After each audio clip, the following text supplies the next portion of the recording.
Hello friends, good afternoon. कैसे हैं आप सब लोग? तो आप लोगों के जो मैसेजेस आ रहे हैं उसमें कम से कम 500-600 मैसेज एक ही चीज के रिगार्डिंग था कि सिलेबस चेंज होने वाला है, हम लोग क्या करें। कुछ स्टूडेंट का था कि हम पहली बार एग्जाम देंगे, इसके पहले हमने कभी एग्जाम नहीं दिया है। कुछ स्टूडेंट का मैसेज था कि एग्जाम दिया है, इस बार नहीं होगा, लेकिन मतलब सिलेबस चेंज का सुनने में आ रहा है, क्या करें। तो देखिए, जो भी न्यू स्टूडेंट है जो पहली बार एग्जाम देंगे या फिर जो पहले भी दे चुके हैं लेकिन उनका नहीं हुआ है और वो सिलेबस चेंज के को लेकर के परेशान है कि सिलेबस चेंज होने वाला है तो क्या करें, तो ये वीडियो उन्हीं के लिए है। सबसे पहली बात तो, कोई भी एग्जाम होता है ना तो उसका एक बेसिक चीज होता है, बेसिक स्ट्रक्चर होता है। मान लीजिए बच्चा जो है नर्सरी से लेकर 12th तक, ग्रेजुएशन तक पढ़ाई करता है, उसके बाद फिर वो किसी स्पेसिफिक एग्जाम की तैयारी करता है। अगर ऐसा होता कि भाई सिलेबस के अनुसार ही आदमी को पढ़ना है, तब तो जब नर्सरी से लेकर 12th तक पढ़ता ही नहीं, सीधा वो जिस एग्जाम के लिए पढ़ता उसी के लिए पढ़ता। लेकिन कुछ चीजें हैं जो बेसिक होती है, चाहे आपका एग्जाम का सिलेबस कुछ भी हो, पैटर्न कुछ भी हो, बेसिक चीज आपको आना चाहिए। जैसे नंबर सिस्टम है, प्लेस वैल्यू, ये बेसिक है। चाहे आप किसी भी एग्जाम के मैथ की तैयारी करेंगे तो ये सब बेसिक चीजें आपको आनी चाहिए। एनसीईआरटी है, ये बेसिक है। चाहे आप किसी भी एग्जाम की तैयारी करिए, आपको एनसीईआरटी आना ही चाहिए। तो उसी तरह सीटेट में भी कुछ बेसिक चीजें हैं जिसको आप हटा नहीं सकते। हो सकता है सिलेबस चेंज हो जाए, कुछ चांस है कि सिलेबस चेंज हो सकता है, लेकिन इसका ये मतलब नहीं कि पूरी तरह से सिलेबस को एकदम हटा के और नए सिलेबस को। कैसे आ सकता है नया सिलेबस? आप खुद सोचिए, आप लोग बीएड कर रहे हैं, डीएलएड कर रहे हैं, तो आप लोग खुद देखिए, जो टॉपिक आप बीएड में पढ़ते होंगे, डीएलएड में पढ़ते होंगे, उसमें से कुछ टॉपिक आपको सीटीपी में पढ़ना पड़ता है। बिल्कुल अलग तो नहीं पढ़ना पड़ता है। तो जैसे मान लीजिए पियाजे है, बायगॉस्की है, कोहलवर्ग है, तो ये तो आपको पढ़ना ही है। डेवलपमेंट तो हर हाल में आपको पढ़ना ही है, क्योंकि आप कोई भी टीचिंग एग्जाम का कहीं से भी किसी भी यूनिवर्सिटी से अगर आप बीएड कर रहे हैं, डीएलएड कर रहे हैं, तो ये टॉपिक देखते होंगे, उसमें है ही। हो सकता है कि कुछ टॉपिक एक्स्ट्रा में ऐड हो जाए, जैसे एनईपी 2020 अभी तक सिलेबस में लिखा हुआ नहीं है, वो ऐड करे। एनसीएफ नया वाला लिखा हुआ नहीं है, वो ऐड करे। अब चाइल्ड सेंटर्ड एजुकेशन है, उसको तो हटा नहीं सकता, वो तो रहेगा ही रहेगा। प्रोग्रेसिव एजुकेशन है, वो तो रहेगा ही। तो जो बेसिक चीज है ना, उसको हटाया नहीं जा सकता, और अभी तक जो सिलेबस में है उससे कुछ हटेगा नहीं। हो सकता है एक दो टॉपिक और ऐड होगा। तो अगर आप में से कोई स्टूडेंट जो सोच रहे हैं कि दिसंबर में सीटेट की तैयारी करनी है और ये सोच रहे हैं कि अभी तो सिलेबस पता नहीं है तो कैसे तैयारी करें, तो ये आप बहुत बड़ी गलती कर रहे हैं। बेसिक चीजें कभी चेंज नहीं होती है, आपको बेसिक जानना बहुत जरूरी है। तो अभी इसके लिए ना आपको अभी से पढ़ना पड़ेगा। आपका डेवलपमेंट पढ़ा हुआ रहेगा, पियाजे बायगॉस्की को हल वर्क पढ़ा हुआ रहेगा, child centred education, progressive education, ये सब पढ़ा हुआ रहेगा। तो फिर अगर सिलेबस थोड़ा बहुत चेंज भी होगा तो आपको थोड़ा बहुत नया पढ़ना पड़ेगा, क्योंकि जब फॉर्म भराएगा तब आपको पता चलेगा कि सिलेबस में क्या चेंज हुआ, नहीं हुआ। और अगर आप ये वेट करेंगे कि सिलेबस चेंज होगा, नया सिलेबस आएगा, उसके बाद हम पढ़ना शुरू करेंगे, तो फिर आप कैसे सिलेबस कवर करेंगे, ये बताइए। तो इसलिए जो बेसिक चीजें हैं उसको आप पढ़िए, ठीक है। और इसके लिए आपको कहीं से कोई पेड बैच लेने की जरूरत नहीं है। देखिए, मैं आपको बता रही हूँ कि आपके लिए बेसिक क्या है। तो जैसे कि ये आपका जो पहले सिलेबस था, उसमें जो आपका ये सीडीपी का था, अगर हम पेपर 1 की बात करते हैं, तो ये जितने भी चैप्टर है ना, विकास, ये सब आपका कभी नहीं बदलने वाला है, क्योंकि ये बेसिक है। ये कभी नहीं बदलेगा, तो ये आप पढ़िए, ठीक है। और इसके लिए आपको कोई पेड बैच लेने की जरूरत नहीं, सारा चीज आपको यूट्यूब पर फ्री अवेलेबल है। जैसे अगर आप विकास पढ़ेंगे ना, तो आप अगर मेरे यूट्यूब पर जाएंगे और सीटेट सीडीपी चैप्टर नाम से प्लेलिस्ट देखेंगे, तो आपको सीटेट सीडीपी चैप्टर का प्लेलिस्ट मिलेगा, ठीक है। उसमें आप एक एक करके पढ़िए।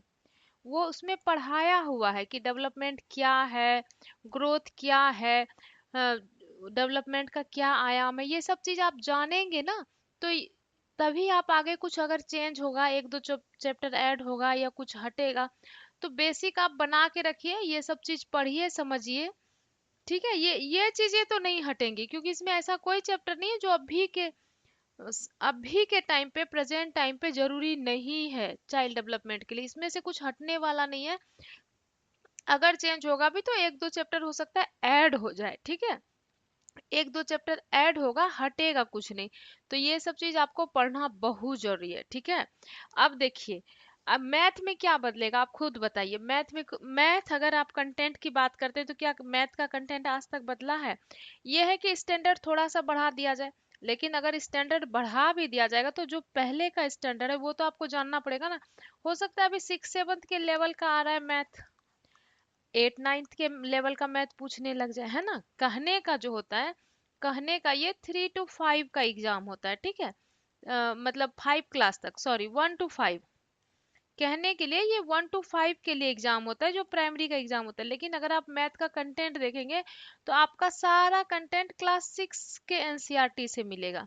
क्लास 6 का अगर आप एनसीईआरटी बुक पढ़ेंगे तो आपको टोटल कंटेंट जो है ना, वो आपको क्लास 6 के एनसीईआरटी बुक से मिलेगा। और क्लास 6 के बुक, एनसीईआरटी बुक के लिए आपको कहीं से कोई पैसे खर्च करने की जरूरत नहीं है।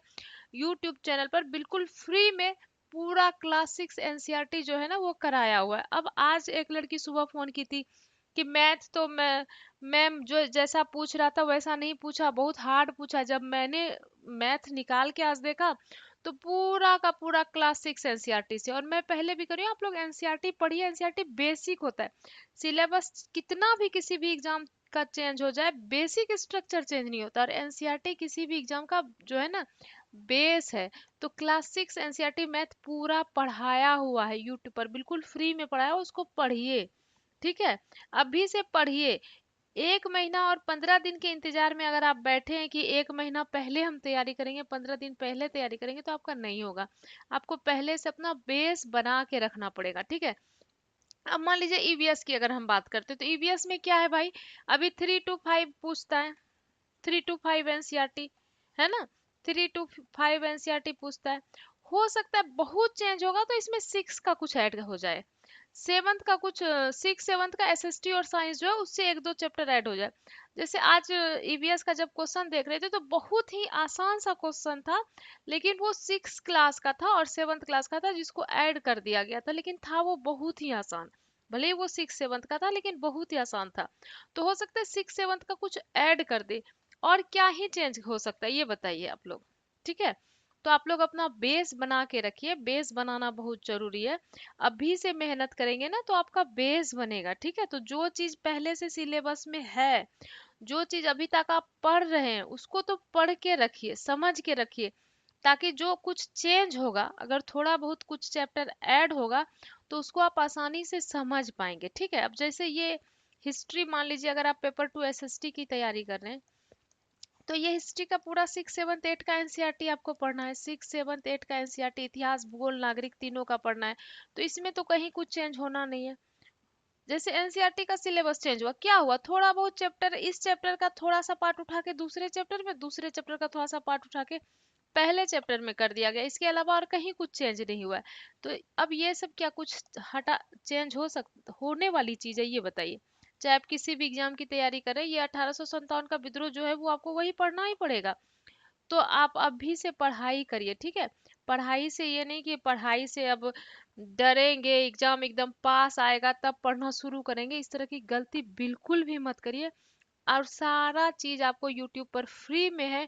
इसके लिए कहीं से आपको कुछ अलग से करने की जरूरत नहीं। बस आप क्या करेंगे, learn BCT Telegram channel join कर लेंगे, ठीक है, जहां आपको सारा इंफॉर्मेशन मिलता है। प्ले स्टोर में जाएंगे, प्ले स्टोर में जाके लर्न बीसीटी ऐप डाउनलोड करेंगे। ऐप पर आपको क्या होगा, आपको टेस्ट मिलेगा सिर्फ 99 में, एनसीईआरटी टेस्ट। तो एनसीईआरटी आपको इसलिए पढ़ना है ताकि आपका बेस बने, किसी भी एग्जाम का बेस बने। उसके लिए आपको एनसीईआरटी पढ़ना है। उसके बाद जो आपका प्रीवियस ईयर क्वेश्चन टेस्ट होता है ना, देखिए आपको एक चीज और बता रहे हैं, आपका जो प्रीवियस ईयर क्वेश्चन टेस्ट है, जैसे कि अगर आप पेपर 2 का प्रीवियस ईयर क्वेश्चन टेस्ट है तो अभी आप पीवाईक्यू मत बनाइए। क्योंकि अभी आपको अगर मन में डर है कि हो सकता है चेंज होगा सिलेबस, तो हालांकि बनाएंगे तो वो आपका उससे फायदा ही होगा, नुकसान नहीं होगा, क्योंकि वो तो रहेगा, कुछ ऐड होगा। अभी आप चैप्टर वाइज बनाइए, ठीक है। और ये जो आपका चैप्टर वाइज है ना, ये आपको सिर्फ 99 में जो पीवाईक्यू टेस्ट मिलेगा, उसी 99 के पीवाईक्यू के टेस्ट के साथ ये चैप्टर वाइज टेस्ट बिल्कुल फ्री मिलेगा। जैसे मान लीजिए आप डेवलपमेंट पढ़ते हैं तो आप डेवलपमेंट को पूरी तरह से पढ़ के समझ लीजिए। उसके बाद सिर्फ डेवलपमेंट के 50 60 क्वेश्चन कर लीजिए। और जितना भी चैप्टर है, सीडीपी का है, ईवीएस का है, मैथ का है, या एसएसटी का, जो भी चैप्टर है, सबका वीडियो आपको यूट्यूब पर फ्री में दिया हुआ है। आप उस चैप्टर को पढ़िए, समझिए, बेस बनाइए। एग्जाम पैटर्न चेंज होने या सिलेबस चेंज होने के इंतजार में मत बैठे रहिए। अगर आप 10 दिन पहले, 15 दिन पहले तैयारी करेंगे तो क्या आपका होगा, आप ये बताइए। और जो भी स्टूडेंट ऐसा कर रहे हैं ना कि 10 दिन पहले, 15 दिन पहले टैग वर्ड पढ़ के चले जाएंगे, देख लीजिए वो रो रहे हैं। रिजल्ट उन्हीं का आ रहा है जो 6 महीने प्रॉपर तैयारी करके जा रहे हैं। ठीक है, तो आप लोग अभी से अपना बेस बनाना शुरू करिए। ठीक है, समझ गए। All the best. और अगर किसी भी प्रकार का कुछ भी कंफ्यूजन होता है ना, तो आप इस नंबर पर व्हाट्सअप करके, तो आज मैक्सिमम जो व्हाट्सअप था ना, व्हाट्सएप पे जो मैक्सिमम मैसेज था, वो सिलेबस चेंज को लेकर ही मैसेज था। इसलिए मैंने ये वीडियो, क्योंकि अब 500 600 लोगों को एक एक करके लिख के जवाब देना, उससे अच्छा मुझे लगा कि मैं आप लोगों के लिए 5 मिनट लगा के वीडियो ही बना देती हूँ। तो कुछ भी क्वेरी हो तो आप इस नंबर पे 9450 215 361 पर व्हाट्सअप करिए। और अभी से अपना बेस बनाना शुरू करिए। कोई भी एग्जाम के लिए आपको बेस बनाना बहुत जरूरी है। ठीक है, चलिए, ऑल द बेस्ट।